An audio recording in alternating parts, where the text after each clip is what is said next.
Loïc Bugnon, bonjour.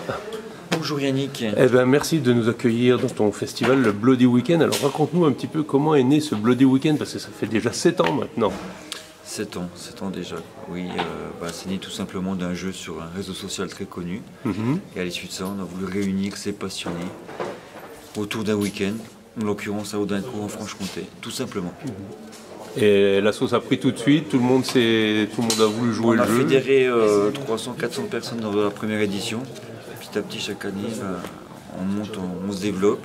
L'année dernière, on a fait venir plus de 3000 personnes. Et cette année encore, on a gravi un palier. En sachant que c'est un festival qui reste quand même populaire, qui s'adresse à tous. Et encore là, cette année, on a vu que... C'est ce que j'allais te dire, voilà. On a vu que c'est vraiment la proximité entre le public et les invités, tout ça, tout le monde est accessible. Des enfants, des ados, des fans, des anciens, des jeunes. Enfin, c'est vraiment une masse populaire. On a fédéré... Une belle réussite. Moi, je ne m'attendais pas à en arriver là, honnêtement.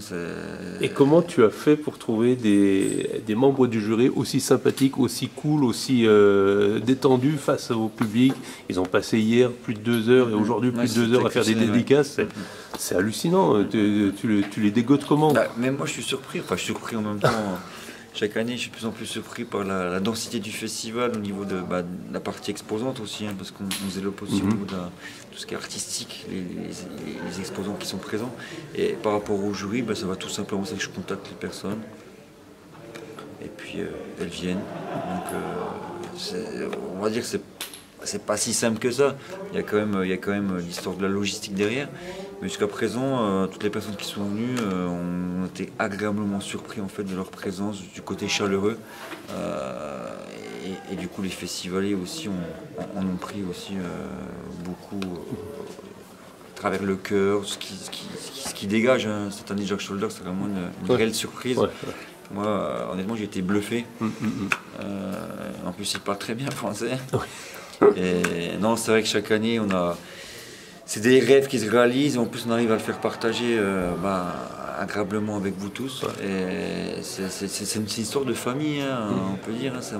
On a vécu, on a grandi dans la même marmite, et on se retrouve 20, 30 ans plus tard avec ces films, ces réalisateurs. Ça nous a marqué à une époque où maintenant on doit se rappeler justement de ces films, de cette vision du cinéma de genre. Et il ne faut pas oublier ces gens-là. Du coup, le Bloody Weekend sert aussi à se rappeler. C'est de la mémoire, c'est du côté nostalgique.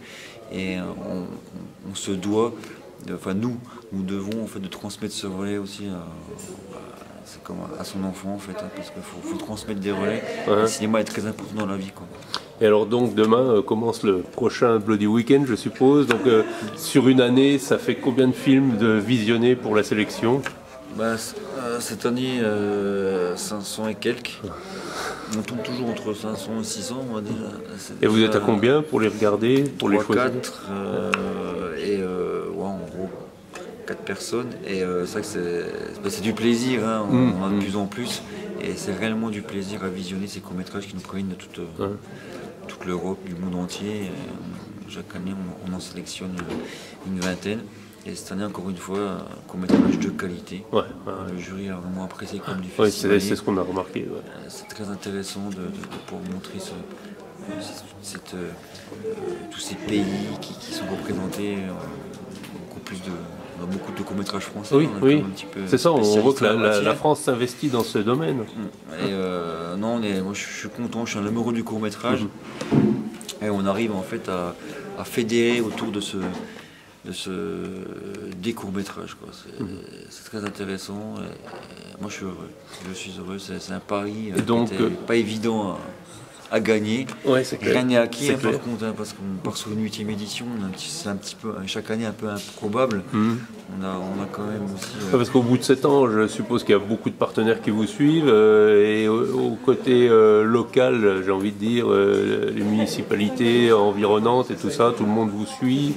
La mairie nous soutient depuis le début, faut dire ce qui est vrai.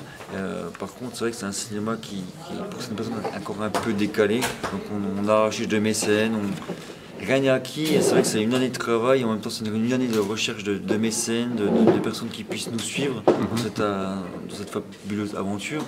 Il fantastique, entre autres. Et on se doit aussi de se...